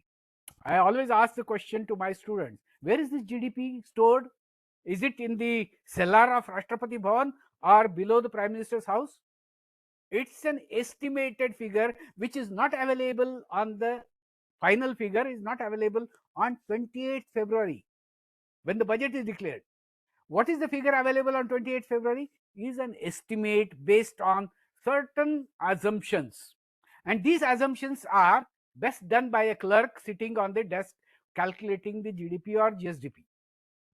We calculate our deficit, which means take it to the private finance, which means I overspend above my income. So my overspending should be percent to my income, not to my wealth. That you are overspending to your wealth. You have a scooter, a car, this, that. No, but I am overspending in this month. And that should be the percent overspent of the revenue collected. And if that you take it, we have been in Karnataka overspending significantly above our revenue efforts. And we are meeting the revenue deficit by getting the non-tax revenue or surely because of the GST contribution. Speaking about public finance, speaking about the aggregate economic gains, in fact, over years, we have been just managing the economy, its revenue and expenditure to a level because there is FRBM Act. And if you look into the depth of it, possibly our expenditures in many sectors have been badly. I recently, or for that matter, when Ambedkar School of Economics was to be established, I was asked that when I presented it to the Chief Minister, he said, we don't have money. Professor Sahabre, dilla. Then where do you get? You find out. I looked into the performance budget of every department and found that 300 crores have been stacked in the social welfare department. Even today, the social welfare department is the department which has larger amount of money stacked. He said, okay, we can take 180 crores from there. And that was the money with which Ambedkar School of Economics began. We have been allocating funds without any concern to the elasticity of expenditure of that particular sector. And therefore, since the elasticity is far lower than 1, a lot of fund gets stacked in the sectors or gets overspent or get badly spent. As it is indicated, Karnataka economy is not exactly, Karnataka's agriculture economy as well as the aggregate economy is not exactly on the path on which we should feel happy. We need to work a lot and work a lot on 1, market reforms in agriculture, 2, the price reforms in agriculture, 3, the inter-regional imbalances, 4, getting the farmer in the mainstream, and 5, getting investments in the irrigation sector or in the sectors which are paying. Our investment priorities have always been wrong. We have spent huge, phenomenal money in watershed development. The result is very negligible. Even today, I cannot say that 20 talukas have been completely drought proof. No, it has not happened. And this is since 1984, the first World Bank project came. From then onwards, millions of dollars have been borrowed and spent. We are not doing really well. And let us not be complacent that we are very good as far as Bangalore is concerned. We are very good as far as contract farming is concerned. We are very good. Farmers are earning in contract farming. No, there is a lot below this crest. We need to talk about that thing which is below the crest. Thank you for this opportunities, Charan Singh sir. It's so nice of you. I could meet Bala and Kedar on this platform. It was well received. I am very happy that they, both of them, Bala is very senior, Kedar is that way far junior, but then both of them did really well. I am thankful to you, Raghu, for coordinating it well. Thank you. Thank you, Professor. It's always a pleasure listening to you. We all depend on presentations, PPT slides, but you have been able to drive home significantly and with such vigor and passion that about including Professor, for example, Dr. Bala Subrahmanya, the lack of growth in North Karnataka has always been a bane for our state for a long time, which we have been grappling with. So this unfortunately is continuing even as we speak. Ever since the earlier Chief Minister S.M. Krishna brought out that significant policy for development of the software sector in our state. So a couple of things, very interesting takeaways from Dr. Deshpande in terms of how input prices are growing for the farmers as against the product prices.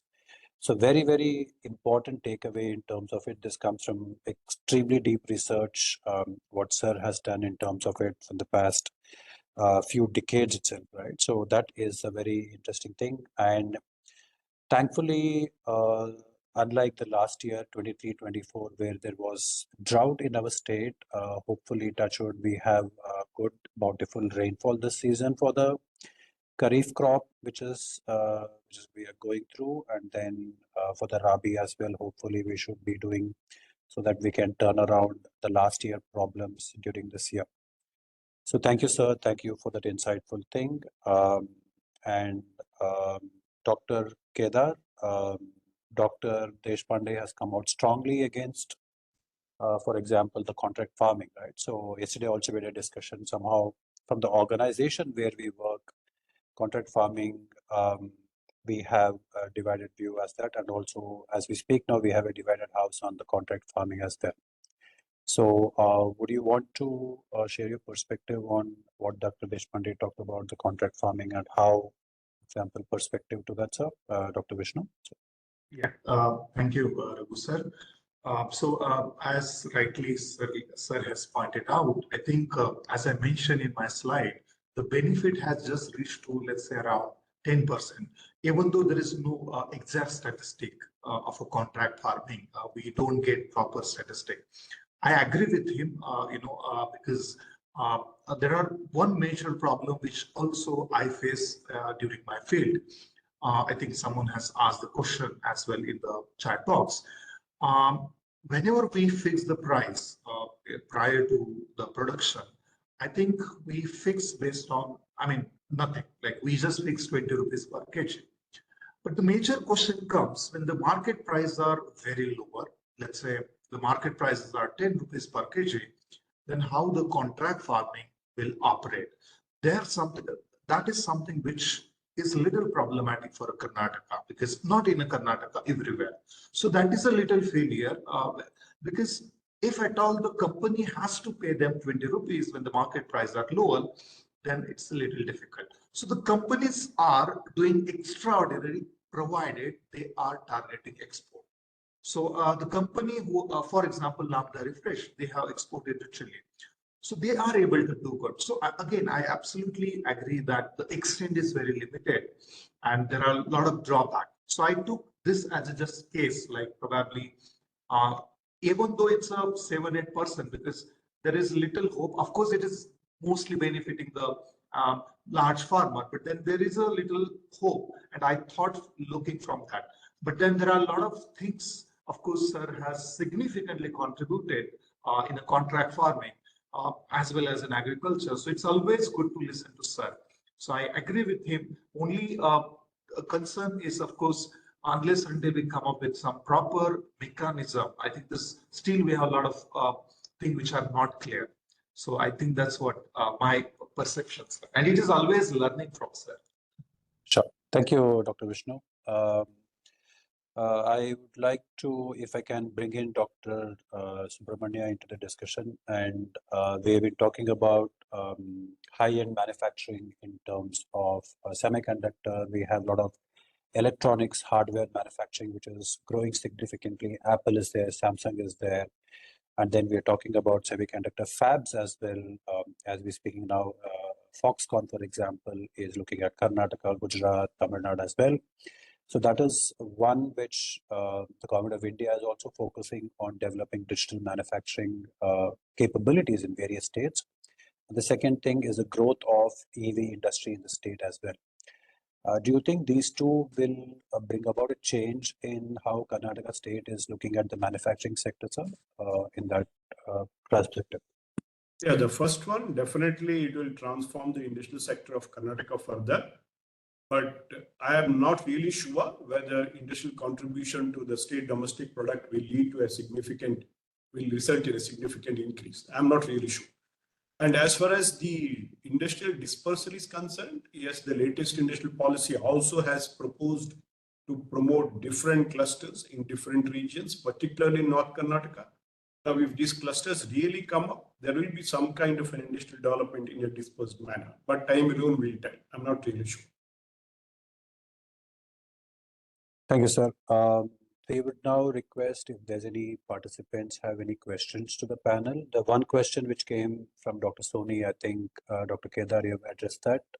Would you want to take it more further in terms of it? He is asking, Dr. Soni is asking, how does the comparison between marketing contract, production contract, and independent farming account for price change due to seasonality? You have addressed it, so you want to take it a little more further, and sir? I'll just take 1 minute. How it works generally, right now, all the companies who are having marketing contract, they are keeping APMC as a benchmark price. So they will always observe the APMC price. Particularly, you will find that the representative of companies will observe the prices in Yelahanka, prices in Bangalore market, and then they will decide the price. So it is always based on the APMC price, particularly for marketing contract. So that is one. For a production contract, yes, they fix it prior. Only the thing is, when there is a huge fluctuation, I think in that case, it's a very difficult for a company to operate. Yeah. Sure. Mr. Agarwal has suggested from the policy perspective about how small wind turbines can be manufactured to contribute to the economy of Karnataka. This is another input. And then Mr. Mahato, for example, is suggesting India needs to export agri products, then only it can get proper pricing since India's climatic conditions suitable for agriculture. Sure, so Dr. Mahato is there. Would anyone else would want to ask questions to the panel? You can please introduce and then start discussion. I'll just say about this Mahato's export of agriculture products. It was in 2002 when SM Krishna was the. Are you able to hear me? Yes, sir. Yeah, Yes. we are able to. Okay. When SM Krishna was the chief minister, he had formed a small committee to look into the impact of WTO on agriculture of Karnataka. He recommended establishment of CAPEC, Karnataka Agro Processing and Export Corporation. This was established in the Mysore Tobacco Company. And then this was the first time that we had taken gherkin and grape export from Bangalore to various countries. Initially, the managing director was very enthusiastic and had taken it ahead with lot of zest. And the grapes from Bijapur, Bidar, all the way to Bangalore, and from Bangalore it was uploaded. The AC vans were operated. However, after I think recently, about 5-7 years back, CAPEC has slowed down. Various reasons. The MD has changed, new MD has been placed. Some IS officer who doesn't want to go out of Bangalore has been placed as MD, and then the entire thing collapsed. It is there. The entire platform, the office, everything is there. But then, as far as trade is concerned, it has slowed down significantly. This is experience of export. Yes, sir. Thank you, Dr. Deshpande. Yes, Mr. Kulkarni, you can switch on your mic and ask the question. Please introduce yourself and you can ask the question, Mr. Kulkarni.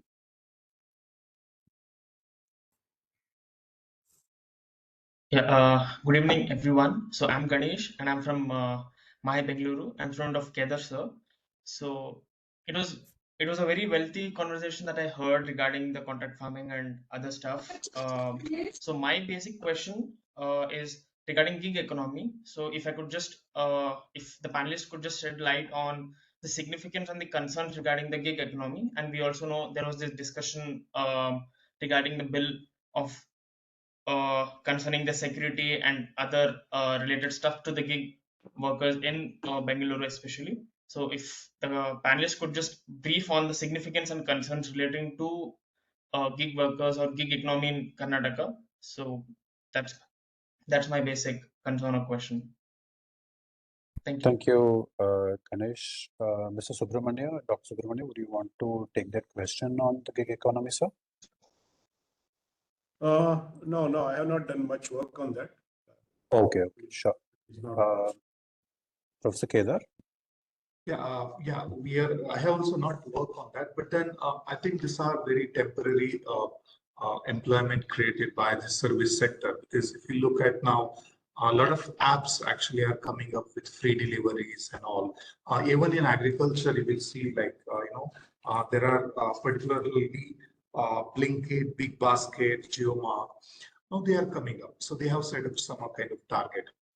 Now, I don't think companies are going to be very serious about employing them, giving them more employment or giving them more money. It is just that let them come up with a mobile and a bike and then they will offer them 500 rupees. So yes, they are facing a lot of problems. They have to deliver a lot. I don't know now what plan government has. Certainly, I feel we need to do something for them. But likewise, there are many sectors. There are many sectors where informal economy labor are facing a lot of problems. Thanks, Dr. Vishnu. We have a question from Mr. Shankar, mostly relevant to energy efficiency in MSME sector. So, if I can check, as Karnataka has good industries related to foundry, forging, etc., and other sectors, my question related to how loan incentives help to SME can be of direct help. And the second part of the question is how does it channelize as local OEM are not available? So what is the problem? So fundamentally, as I understand, does loan incentives help SME and what is the direct help the forgery foundry industry can do? Dr. Yeah, see, Subrahmanya? that would depend upon the kind of enterprises. See, for small and medium enterprises, it would help. But micro enterprises, I'm not really sure whether they will make use of these facilities and whether they will be able to upgrade. And it also would depend upon the sector in which these industries are functioning. For example, pollution-intensive industries, where government long back had proposed to promote this effluent treatment plants, common effluent treatment plants. But I'm not really sure whether it's implemented in any part of the state in our in Karnataka. I'm not really sure. To what extent loan would incentivize, that would depend upon individual entrepreneurs. I'm not sure whether the entire sector will embrace it just because it is introduced. Depending upon the market factors, suppose they see good market prospects, they may plunge into the loan business and upgrade their technology, reduce pollution, produce improved products, and cater to the market. So both market factors and technology factors both would influence or determine the level of acceptance or the level of utilization of loans offered by the government schemes. Thank you, Dr. Subrahmanya. We are almost close to another 2 hours of discussion, very wealthy level of discussion we have had. Do we have any more questions before we request Dr. Charan Singh to come and share his views? Good evening. Mahato again here. Please go ahead, sir. Yeah. I have one comment and one question also. Comment on regarding export. Actually, India continues to suffer export in agri product, in my feeling, because of the mostly pesticide and chemical fertilizer. Both have came into the market around 1940-50, pesticide and chemical fertilizer, and that time our export infrastructure was not good, and the world was not sensitive to pesticide and chemical fertilizer earlier time. But that time also we could not we were not able to properly export agri product, because agri product are very shelf life is little bit less, is required quick export. Now we have proper coming up proper infrastructure, road, port, and all these things. We can quickly export, but now we are suffering for pesticide and chemical issue. Now world is sensitive about this thing. And apart from this comment, I have one question, that is there any state is coming up for agglomeration of the land, because our land is small farmer, small pieces of land, so we need to agglomerate and make it bigger. And is there any state is coming up regarding this? Thank you. Thank you, Dr. Mato. Dr. Deshpande, is there any plan for consolidating land holdings? Is the broad question which Dr. Mato is trying to The understand. policy of FPO, the consolidation has failed earlier because our land ownership, or the kind of attachment that we have with land, people would not like to consolidate with anybody else. And therefore, in the land reforms, one of the important thing that has failed entirely is consolidation of holding, what is called chakbandi. It happened in some regions by force, but it did not take place in across the country. Second thing is that this farmer producer organization has a lot of potential if it operates. And Mr. Mahato, this is something for which some of the students have taken new researches in finding out what exactly is the potential of the FPOs. And this FPO was first time recommended by us in 2002 agriculture policy in Karnataka, where we started a few FPOs in Mysore district. They are still functioning very well, and these are totally informal FPOs. Second thing is that, Ms. Mahato, there is something wrong your understanding. As far as agriculture sector is concerned, agriculture is the only sector in international trade which is giving positive returns or has positive trade balance.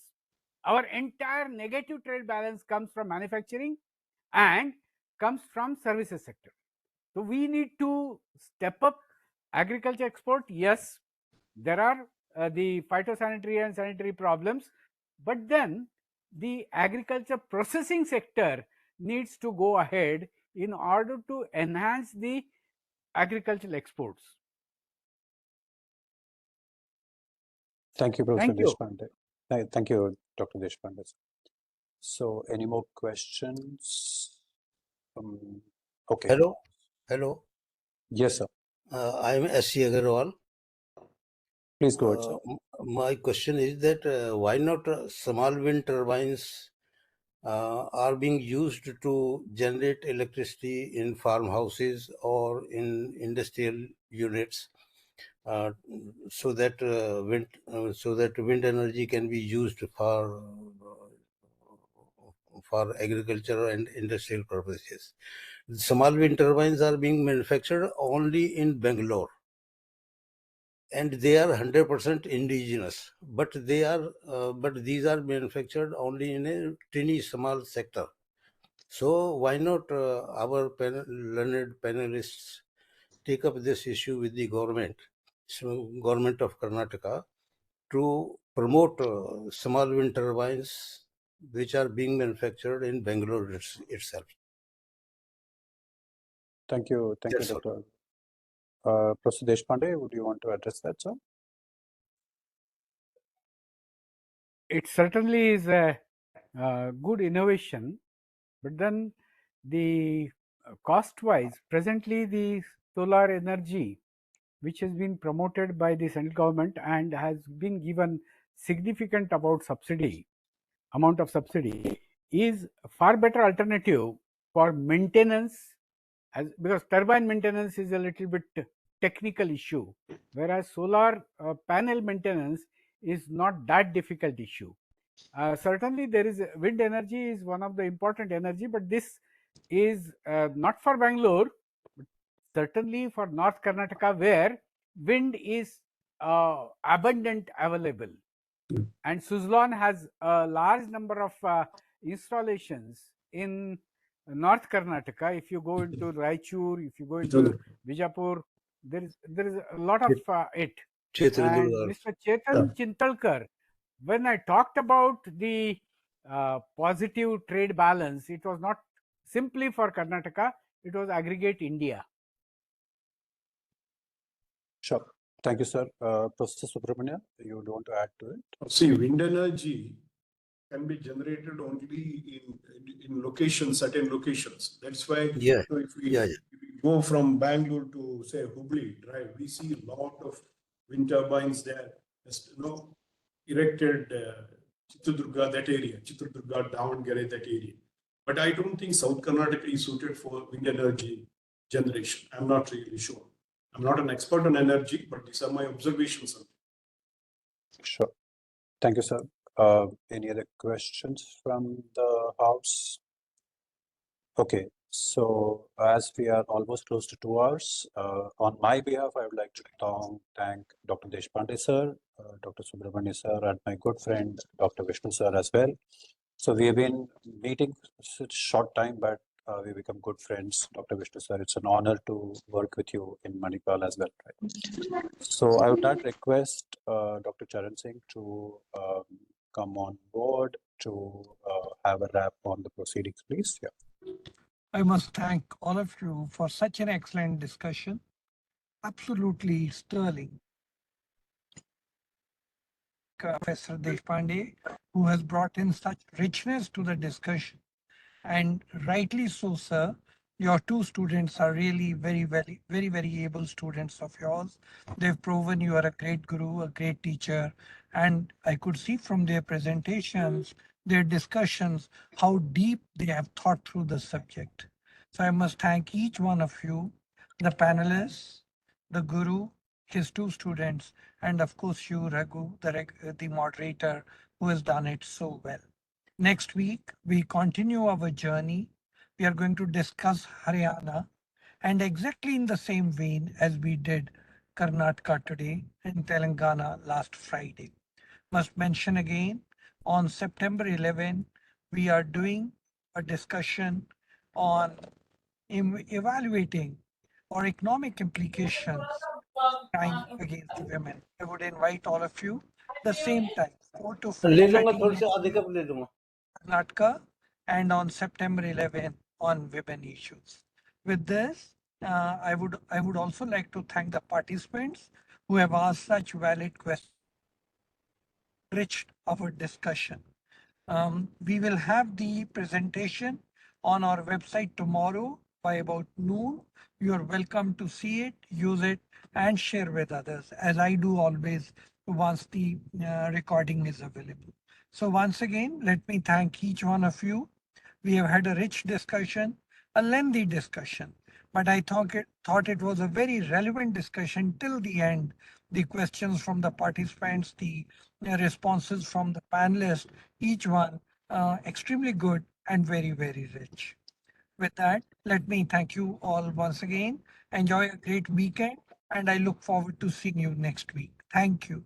Thank you, sir. Thank you all. Thank you. Thank you. Thank you so much. Yeah. Thank you. Thank you.